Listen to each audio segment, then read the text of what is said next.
نو زما و ټولو ګاونډیانو ته پیغام دا دی چې موږ د هیڅ چا سره لانجه نه غواړو، د هیڅ چا سره جنجال نه غواړو. خو البته که زموږ پر خاوره باندې تجاوز کیږي، که زموږ خلکو ته تاوان رسیږي، موږ د خپلو خلکو او د خپلې خاورې دفاع کوو، په هر صورت یې کوو. هغه که د سر په بیه هم موږ کوو، د هیڅ چا څخه ډار نه. معلومات دوی د پاکستان د لارې و افغانستان ته داخلیږي او د پاکستان د فضایي حریم څخه استفاده کوي. پاکستان کې اقتصادي مشکل لري، IMF سره په تور لیست کې پروت دی، دنیا قرض نه ورکوي. هر چاته چې ټلیفون ورکړي، دوست ملکونه او اسلامي ملکونه یې ټلیفونونه نه پورته کړي چې قرضه ورکړي، چې نه درکړي دا ستا مشکل دی، په هره لاره باندې چې پیدا کولی سې واخله. په سود قرضې غواړي څوک یې نه ورکړي. خو دا مه کوه چې د افغانستان د خلکو د حیثیت، د ټول افغانستان د خلکو په قیمت باندې ته داسې خبرې وکړي چې افغانستان پرې بندامه کړي او ته بیا له یو چا نه 15 روپۍ پرې باندې حاصلې کړي. بس د تجارتونو ډېر وسو، 20 کاله د تجارت وسو. د اذان نیوز محترم لیدونکو السلام علیکم. پاکستان یو ځل بیا د افغانستان په اړه بې اساسه تورونه لګولي دي. د پاکستان د کورنیو چارو وزیر رنا ثناءالله په یو خبري ناسته کې ویلي دي چې دوی به په افغانستان کې د پاکستانی طالبانو یا TTP مراکز له منځه یوسي او دوی قانوني حق لري چې هلته مداخله وکړي. دا په داسې حال کې ده چې څو میاشتې وړاندې په خوست ولایت کې د پاکستانی جټ الوتکو له لوري بمبار شوی چې په هغه بمبار کې عام وزیرستاني کډوال په نښه شوي وو.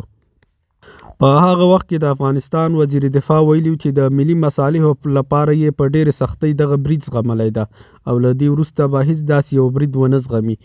پاکستان چې اوس وخت په داخل او خارج کې له ډېرو زیاتو ګواښونو سره مخ ده، په داسې خبرو کولو سره ځان ته لا نور مشکلات جوړوي. پاکستان په داخل کې د TTP له پراخ فعالیت، همدارنګه د بلوچانو د ازادۍ غوښتونکي غورځنګ له کړنو، د دې ترڅنګ تر ټولو بل مشکل د پاکستان د دیوالیه کېدو خطر ده چې په نړیواله سطح یې اقتصادي رشد کم او اقتصاد یې په ټپه ولاړ او د روپۍ ارزښت ورځ په ورځ کمیږي. پاکستان ته پکار ده چې په داسې وخت کې د دې په ځای د جګړې سیاست نه بلکې د سولې او خبرو سیاست ته مخه کړي. د پاکستان د کورنیو چارو وزیر رنا ثناءالله دغه وینا د افغانستان د دفاع وزارت توند غبرګون ښودلی ده. د دفاع وزارت چې سرپرست یې مولوي محمد یعقوب مجاهد ده، د پاکستان دغه وینا ته په ډیره تونده توګه غبرګون ښودلی ده. ویلي دي چې افغانستان لاوارثه هیواد نه ده. د افغانستان دفاع وزارت د پاکستان د کورنیو چارو وزارت دغه وروستیو څرګندونو ته په یو خبرداري ډول غبرګون کې ویلي دي چې افغانستان لاوارثه هیواد نه ده او دوی آماده دي چې د خپل هیواد د علاقې، سلامتي او ازادۍ نه دفاع وکړي. تر دې وړاندې د پاکستان داخله وزیر ویلي وو که TTP له خوا پاکستان ته خطره پیښه شي نو په افغانستان کې به د هغوی مرکزونه په نښه کړي او د نړیوالو قوانینو له مخې دوی دا حق لري چې هلته دا مرکزونه په نښه کړي. همدارنګه د پاکستان د دې تور په اساس چې افغانستان کې دننه د TTP مراکز شته او په پاکستان باندې حملې کوي، د افغانستان د دفاع وزارت په اعلامیه کې پارونکې او بې اساسه بدل شوی ده. په دغه اعلامیه کې ویل شوي چې د پاکستانی چارواکو دا ډول ادعاوې د دواړو ګاونډیو هیوادونو ترمنځ ښې اړیکې زیانمنوي.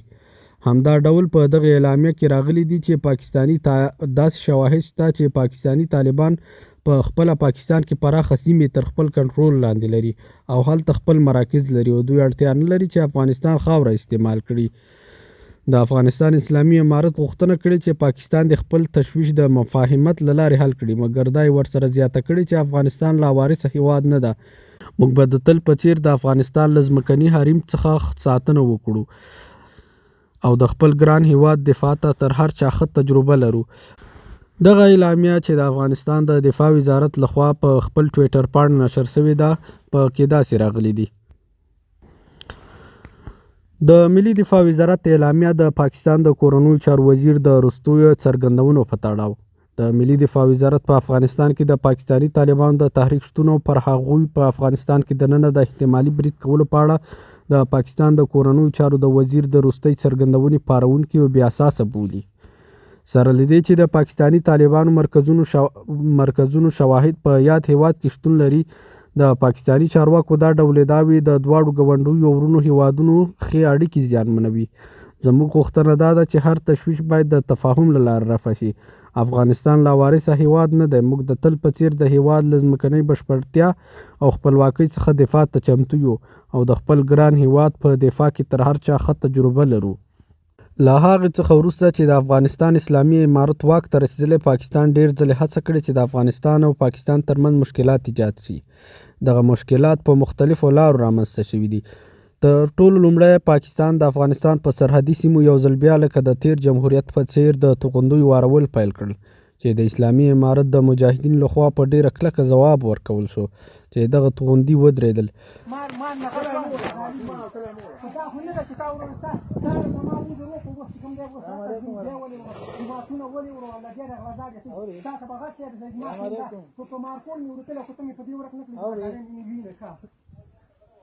دا خو تاسو چې دلتوب شروع کړو، دلګان مونږ نه وګورئ سوال وکړو دغې ته وایي چې دلګان مونږ نه ګاوان له تاسو په غیرت راختم دا 15 کسان درانه په دې ځین باندې واړول ما څه ګاوان چلول زه څه ګاوان پالم په دې باندې زه ګاونډي د ګاونډي په سلوک څه ګورم او په بل سره مې کډر واړول په والله بالله ثم تعالی چې د کار نه معلومه داري چې شروع کړي چې لګي ډر او پر او بق او بوق او را دې په تاسو د سوال په کاونټ کې دی ورکوم خنزیره.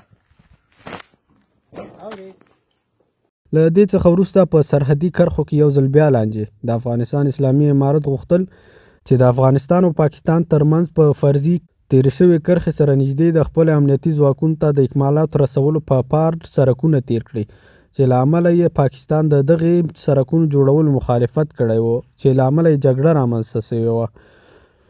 همدارنګه امریکایي پیلوټ الوتکو ته د دې اجازه ورکول تر څو افغانستان ته راشي او هلته بمباري وکړي.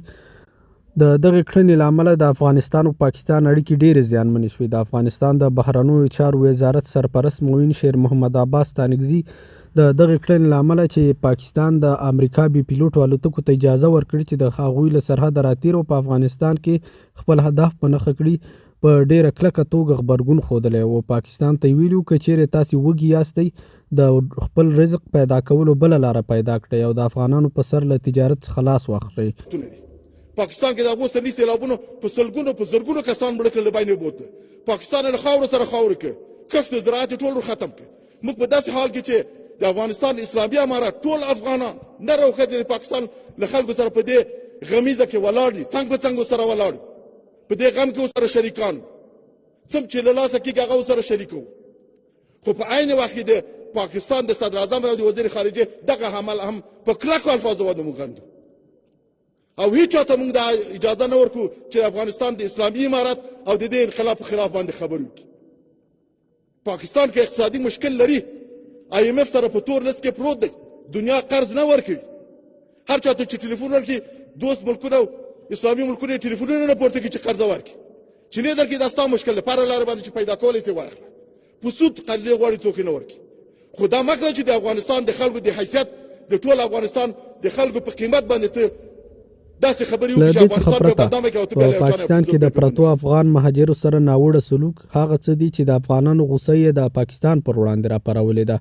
هلته افغانان چې د مریضۍ یا هم د بل کوم کار لپاره تللي دي، د پاکستاني لوري دغه ناوړه چلن د افغان حکومت او همدارنګه د افغانانو غوسه د پاکستان پر وړاندې راپارولې ده، ځکه د افغانستان او پاکستان ترمنځ په تېره شوې فرضي کرښه کې دواړو خوا ولسونه داسې اړیکې لري چې د هغې نښلېدل ناممکن نه دي او دواړه ولسونه همیشه له یو بل سره ارتباط لري چې د دغه ولسونو اړیکې پرې کول هیڅ امکان هم نه لري.